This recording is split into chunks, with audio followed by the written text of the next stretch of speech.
Bonjour et bienvenue sur la chaîne de Liberté Immobilière, c'est Gaëtan.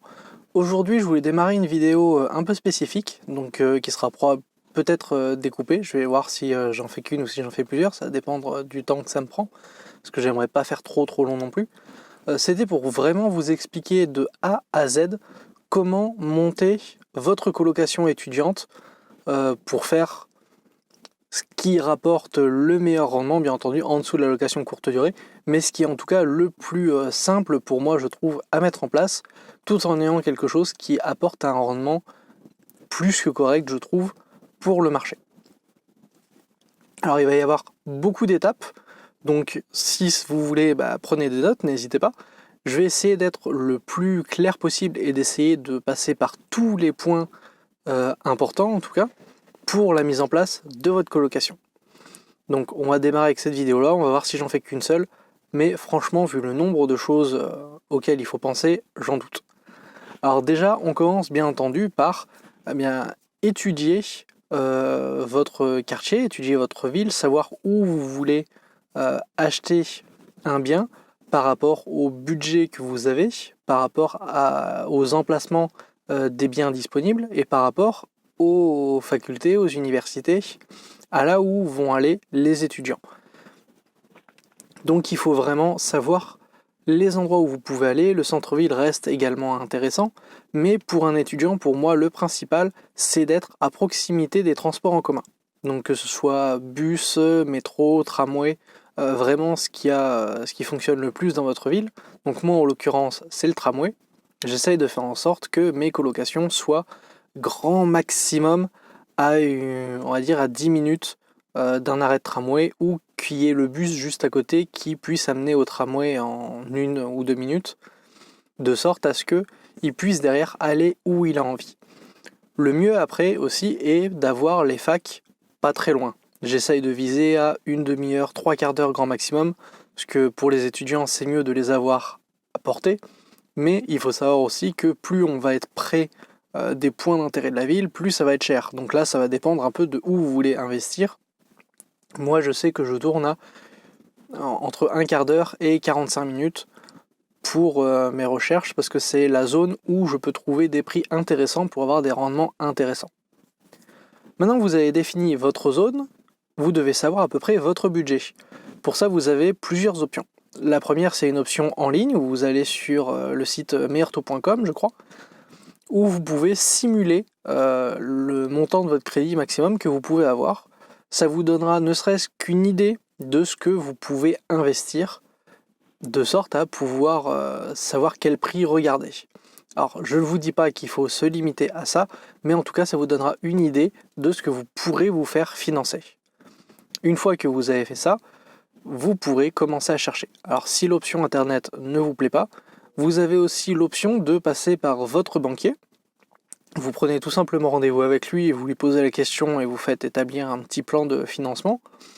Ça ne l'engagera lui à rien, vous non plus, mais vous pourrez connaître ainsi de façon sûre votre capacité d'endettement. Vous avez aussi l'option de passer par un courtier qui fera la même chose que votre banquier, sauf que vous n'aurez pas directement de relation avec une banque, donc ce sera peut-être quelque chose de plus neutre et peut-être de plus simple pour vous à mettre en place. Je vous laisse choisir l'option que vous préférez, mais c'est toujours bien de savoir derrière combien vous pouvez emprunter et essayer de faire un début de plan de financement. Donc savoir sur combien de temps vous voulez ou pouvez emprunter, les conditions, savoir ce que vous pouvez négocier, ce que vous pouvez apporter au crédit pour l'obtenir, donc soit la domiciliation bancaire, mettre de l'épargne dessus, ouvrir des assurances vie, bref, à vous de voir ce que vous pouvez donner à la banque pour qu'elle puisse, elle, en échange, vous donner le crédit. Maintenant que vous avez les zones, que vous avez également le montant, un point important aussi peut être de savoir s'il y a de la demande locative pour ce que vous faites. Pour ça, ça peut être assez simple à vérifier. Vous pouvez tout simplement vérifier le pourcentage d'étudiants dans votre ville. S'il est, disons, supérieur à 10%, vous savez que la demande étudiante sera présente. À moins qu'ils aillent tous en établissement universitaire, ce dont je doute très fortement, il y aura forcément de la demande.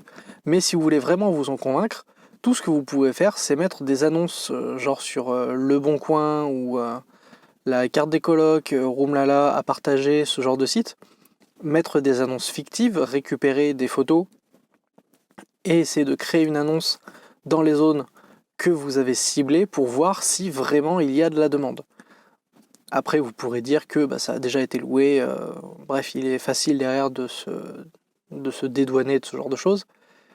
Mais en tout cas, ça vous permettra de mettre un pied à l'étrier. Alors pour ce qui est Le Bon Coin, les annonces sont gratuites. Je crois que pour partager, c'est payant pour déposer une annonce. Les autres sites, je ne les connais pas vraiment, donc je ne vais pas m'avancer pour ça. Je sais juste qu'il est possible de mettre des annonces. Je vous laisserai chercher si ça vous intéresse. Moi, je sais qu'à Montpellier, la demande locative étudiante existe, qu'elle est forte, et du coup, je n'ai pas peur de continuer dans ce que j'ai déjà fait. Maintenant que vous avez fait tout ça, vous n'avez plus qu'à chercher le bien qui va correspondre à vos critères. Alors, ne vous arrêtez pas au prix fixe que vous avez vu. Vous pouvez toujours chercher 10 ou 20% au-dessus. Sachez qu'il y aura de la négociation possible, il y a toujours de la négociation possible, mais n'oubliez pas non plus que vous aurez les frais de notaire, soit que vous avancerez si vous avez l'argent, soit à faire financer. Et pareil, vu que ce sera pour une colocation étudiante, il faudra le meubler. Donc n'oubliez pas ces deux aspects-là dans le financement ou dans votre apport pour pouvoir vous adapter au prix du bien que vous allez chercher et que vous allez essayer de négocier. Donc c'est là où vous allez attaquer la partie coup de téléphone, mail, visite, contre-visite, pour essayer de trouver le bien qui correspondrait à vos recherches pour l'amener au prix que vous voulez et ainsi pouvoir avancer. Le dernier point important, bien entendu, quand vous avez potentiellement trouvé le bien, ce sont les travaux. N'hésitez pas à demander tous les diagnostics du bien, ils sont censés vous les fournir avant l'achat, de sorte à ce que vous puissiez voir ce qu'il y aurait à faire, et essayer de trouver soit des artisans, donc un artisan généraliste ou un maître d'œuvre qui pourra piloter tout ça, soit un courtier en travaux qui pourra gérer la mise en œuvre justement des différents chantiers avec les différents artisans.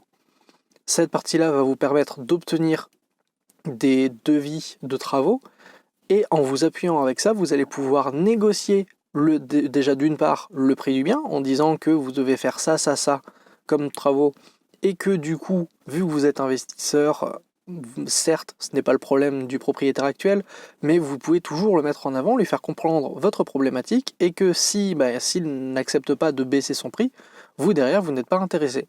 À vous de voir, bien entendu, les concessions que vous êtes prêt à faire à nouveau, mais avec ce bien.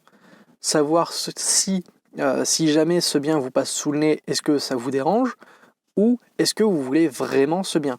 Là, ça va être à vous de voir jusqu'où vous êtes prêt à aller dans vos démarches et c'est à vous psychologiquement de savoir ce que vous êtes prêt à faire pour ce bien. C'est-à-dire si vous le voulez vraiment, vous aurez tendance peut-être à moins négocier que si vous êtes totalement détaché, vous pourrez dire au propriétaire ce sera à ce prix-là, si vous refusez, tout simplement je ne ferai pas d'offre plus haute.